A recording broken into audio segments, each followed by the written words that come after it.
اب رہا مسئلہ لفظ عید بولنے کا کہ عید میلاد النبی کہنا کیسا ہے. تو اس میں پھر وہی چیز ہے کہ فرقہ واریت کی آڑ کے اندر چیزیں ایکسٹریم پہ پہنچ چکی ہیں. جہاں تک عید کا معاملہ ہے تو پوری امت کے تمام مکاتب فکر اس پہ متفق ہیں کہ عیدیں دو ہی ہیں. جو اسلام کی اصطلاح میں عیدیں ہیں وہ دو ہیں. عید الفطر یکم شوال کو جو ہوتی ہے, اور جو 10 ذی الحجہ کو ہوتی ہے عید الاضحیٰ جو قربانی والی بڑی عید. یہ دو عیدیں ہیں. لیکن اسلام میں لغت کے اعتبار سے بھی کچھ عیدیں ہیں جن کو پروٹوکول کے طور پر عید فرمایا گیا. جیسے میں نے پہلے بھی حدیث بیان کی, میں دوبارہ بیان کر دیتا ہوں, یہاں پر ضروری ہے کہ صحیح بخاری میں کتاب الایمان چیپٹر میں 45 نمبر حدیث, اور صحیح مسلم میں کتاب التفسیر چیپٹر میں 7527 نمبر حدیث ہے. ایک یہودی سیدنا عمر رضی اللہ تعالیٰ عنہ کی خدمت میں حاضر ہوا اور کہا کہ تمہاری کتاب میں ایک ایسی آیت ہے, ہم پر نازل ہوتی ہم اس کو عید منا لیتے. الیوم اکملت لکم دینکم واتممت علیکم نعمتی ورضیت لکم الاسلام دینا, کہ آج کے دن تم پر تمہارا دین مکمل کر. یہ والی تکمیل دین والی جو آیت ہے اگر ہم پر نازل ہوتی تو ہم اس کو عید مناتے. تو سیدنا عمر نے جواب دیا کہ ہمیں خوب پتا ہے کہ یہ آیت کس دن نازل ہوئی. یہ آیت نبی صلی اللہ علیہ وسلم پر جمعے کے دن تو نازل ہوئی تھی, یوم عرفہ والے دن. اور سیدنا ابن عباس رضی اللہ تعالیٰ عنہ سے جب یہودی نے یہ مسئلہ پوچھا اسی طرح, تو سیدنا ابن عباس رضی اللہ تعالیٰ عنہ کی جامعہ ترمذی میں 3044 نمبر حدیث ہے کتاب التفسیر چیپٹر میں, انہوں نے فرمایا اللہ نے ہمیں اس دن پہلے ہی 2 عیدیں دی تھی, ایک یوم عرفہ اور دوسری جمعے کا دن. تو 52 جمعے بھی سال میں آتے ہیں, یہ بھی عید ہے, یوم عرفہ بھی عید ہے. لیکن یہ عیدیں جو ہیں یہ لغت کے اعتبار سے عیدیں ہیں. عید کہتے ہیں بار بار آنے والا دن, لوٹ کر آنے والا دن. لیکن جو شریعت کی اصطلاح میں عیدیں ہیں وہ 2 ہی رہیں گی. اب اس کو میں مزید پھر ایڈریس کرتا ہوں, لیکن یہاں میں ایک بات عرض کر دوں کہ بعض لوگ پھر یہ کہتے ہیں کہ جی عید کے دن تو روزہ ہی نہیں ہوتا. تو یہ بھی ایک غلط سٹانس ہے کہ اگر کوئی بندہ عید والے دن روزہ رکھ لے تو روزہ نہیں ہوتا. وہ کون سی عید کا روزہ نہیں ہوتا؟ وہ صحیح بخاری اور صحیح مسلم کی متفق علیہ حدیث ہے کہ آپ صلی اللہ علیہ وسلم نے فرمایا لا صوم فی یومین, 2 دنوں میں روزہ نہیں ہے, الفطر والاضحیٰ, ایک یوم الفطر اور دوسرا بڑی عید والا دن. ان 2 میں نہیں ہے عید والے دن روزہ نہیں ہے.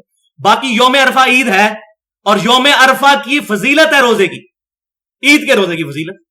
صحیح مسلم میں انٹرنیشنل نمبر کے مطابق 2746 نمبر حدیث, وہی عاشورہ والی جو فضیلت ہے وہی اسی حدیث میں آگے چل کے آتا ہے کہ جو کوئی شخص یوم عرفہ کا روزہ رکھ لے, میں اللہ سے امید کرتا ہوں کہ اس کے 1 سال پہلے کے اور 1 سال آئندہ کے 2 سال کے گناہ اللہ تعالیٰ معاف کر دے گا.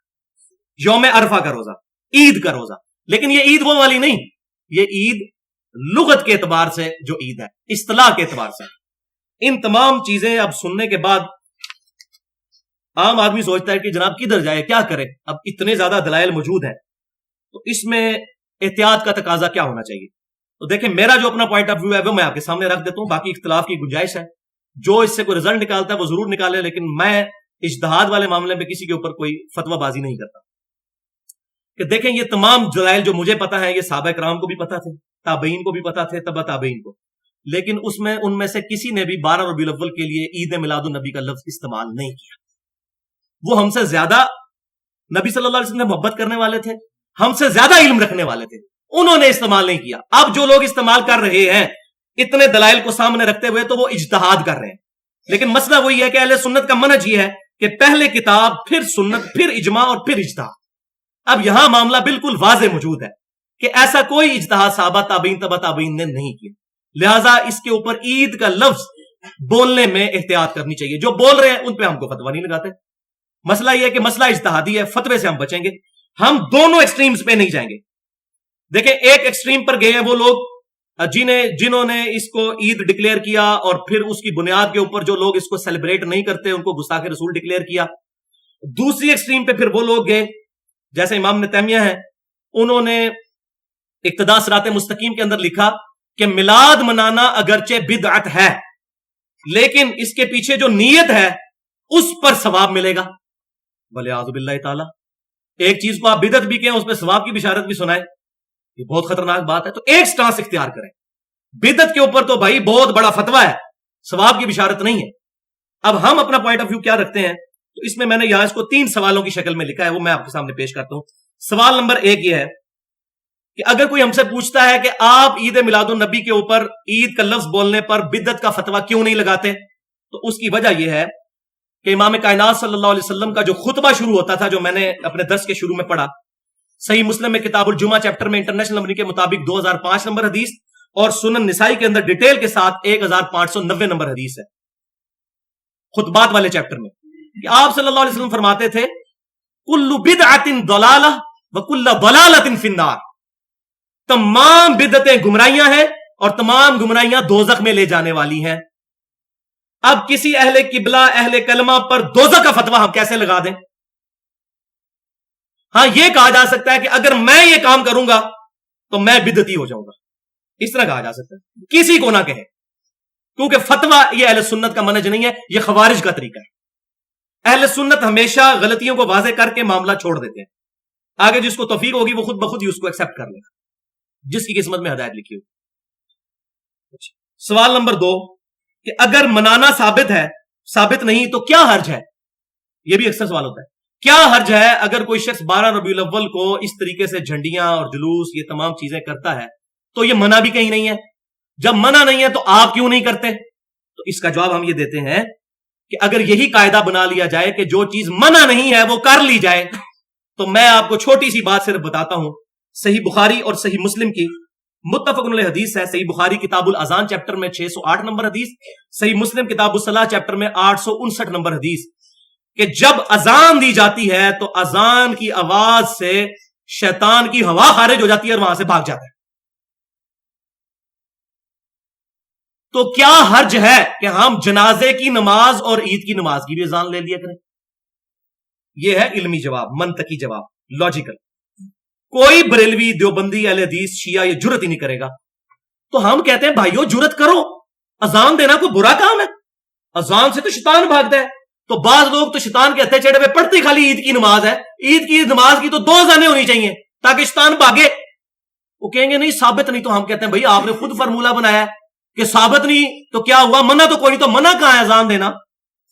جنازے کی نماز کی اذان، عید کی نماز کی اذان ہمیں دکھائیں دنیا کی کس حدیث میں منع ہے؟ کوئی نہیں منع، کرتے کیوں نہیں؟ ثابت نہیں۔ تو بھائی ہم بھی تو یہی بات کر رہے ہیں کہ خالی یہ بات کر دینا کافی نہیں ہے۔ اب یہ ساری جو بیماریاں نا پبلک کی، مجھے اس لیے پتا ہے کہ میں خود 31 سال بریلوی رہا ہوں، مجھے پتا ہے کہ کیا جھوٹے اس طرح کے دعوے پروپیگیٹ کیے جاتے ہیں۔ میں دیوبندیوں کے ساتھ بھی رہا ہوں، اہل حدیثوں کے ساتھ بھی، شیعوں کے ساتھ بھی رہا ہوں، جنہوں پنجابی کہنا نا دائیاں والوں ٹیڈ نہیں چھپے ہوتے۔ یہ کیا کیا طریقوں سے امت کو ورگلایا جاتا ہے۔ اب سوال نمبر اسی کانٹیکسٹ میں پھر یہ بھی مثال دی جاتی ہے، دیکھیں جی اقبال ڈے بنایا جاتا ہے، جناح ڈے بنایا جاتا ہے، 14 اگست منائی جاتی ہے، اور بچوں کی برتھ ڈے منائی جاتی ہے، نبی واری انہوں موت پہ جاتی ہے۔ یہ بغض ہے نبی صلی اللہ علیہ وسلم کا، معاذ اللہ، استغفر اللہ والعیاذ باللہ، یہ بغض نہیں ہے۔ آپ معاملہ دیکھیں احتیاط کس طرف ہے، منائیں، ہر ہفتے منائیں، سوموار کا روزہ رکھیں، جو چیز ثابت ہے اس کو کریں، اور جہاں معاملہ ایسا ہے وہاں پیچھے ہٹ جائیں۔ تو یہ جناح ڈے کی اور اقبال ڈے کی، اس کو کون ہم شرعی طور پہ کہتے ہیں وہ تمام چیزیں صحیح ہیں، اور وہ کون سی؟ وہ شریعت کے محدثین ہیں کہ جن کی ایگزامپلیں ہمیں پیش کی جا رہی ہیں۔ کیا ہم نبی صلی اللہ علیہ وسلم کو معاذ اللہ استغفر اللہ ان دنیا داروں کے پیچھے ہم جو ہے وہ ان کے ساتھ کمپیئر کریں گے، ان کو ان کے ساتھ اینالوجی بنائیں گے؟ ان کی ظلم ہے، اس طریقے سے اینالوجیز نہیں بنائی جائیں گی۔ اور سوال نمبر 3 کہ جی پھر آپ ہر سال جو ہے وہ ربیع الاول جب یہ آتا ہے تو آپ ربیع الاول میں 12 ربیع الاول والے دن یہ تمام چیزیں ایکٹیویٹیز کیوں نہیں کرتے؟ تو یہ بات یاد رکھیں کہ 12 ربیع الاول کو سیلیبریٹ سارے کرتے ہیں، ربیع الاول کا مہینہ سیلیبریٹ ہوتا ہے، اس پہ امت کا اجماع ہے، کوئی اختلاف نہیں ہے۔ اہل سنت کے لوانے والے تینوں گروہ، بریلوی، دیوبندی، اہل حدیث اور اہل تشیع، سب کے سب نبی صلی اللہ علیہ وسلم کے ولادت کے مہینے کو سیلیبریٹ کرتے ہیں۔ پوری دنیا کے اندر سیرت النبی کانفرنسز نہیں ہوتی، فضائل مصطفیٰ صلی اللہ علیہ وسلم کانفرنسز نہیں ہوتی، آپ صلی اللہ علیہ وسلم کے واقعات نہیں سنائے جاتے، مختلف کانفرنسز ہوتی ہیں، تمام کرواتے ہیں، سب کے سب کرواتے ہیں، یہاں تک اجماع ہے، اور اجماع حجت ہے۔ المستدرک للحاکم میں انٹرنیشنل نمبر کے مطابق 399 نمبر حدیث ہے کتاب العلم چیپٹر میں کہ میری امت کبھی بھی گمراہی پر جمع نہیں ہوگی، جب میری امت اتفاق کر لے گی نا اجماع حجت ہوگا۔ تو پوری امت نے اس پر تو اتفاق کیا ہے کہ ربیع الاول کے مہینے کو سیلیبریٹ کیا جائے اس طریقے سے کہ آپ صلی اللہ علیہ وسلم کے فضائل بیان کیے جائیں، آپ صلی اللہ علیہ وسلم کی محبت پہ درس دیا جائے، آپ صلی اللہ علیہ وسلم کے فضائل بیان کیے جائیں. لیکن باقی اگر کوئی ہمیں یہ کہے کہ یہ شرعی طریقے اڈاپٹ کیے جائیں کہ ڈول ڈھمکے مارے جائیں، اسی طریقے کے ساتھ غیر شرعی حرکات کی جائیں، ہمیں تو خود پتہ ہے نا، اب یہ جہاں پر یہ تمام چراغاں ہوئے ہوتے ہیں وہاں بے پردہ عورتیں آتی ہیں اور وہاں آوارہ لڑکے آ کے ان کی ویڈیوز بھی بنا رہے ہوتے ہیں. حالانکہ اس کو تمام کنڈیم کرتے ہیں، خود بریلوی مکتبہ فکر کے علماء بھی اس کو کنڈیم کرتے ہیں کہ یہ چیزیں حرام ہیں. مجھے پتا ہے، میں رہا ہوں ان کے ساتھ. لیکن مسئلہ ہے کہ یہ بدعت ایسی پھیل چکی ہے اب ان کے قابو سے بھی باہر نکل گئی ہے، ان کی اپنی پبلک ان کی بات کو نہیں مانتی، ان کو خود خطرہ پڑ دیتا ہے ہمیں نہ کہیں گستاخ رسول کہہ دیں. سیدھی بات ہے. تو یہ ساری کی ساری چیزیں جو ہے وہ دین کا جنازہ نکل چکا ہے فرقہ واریت کی وجہ سے.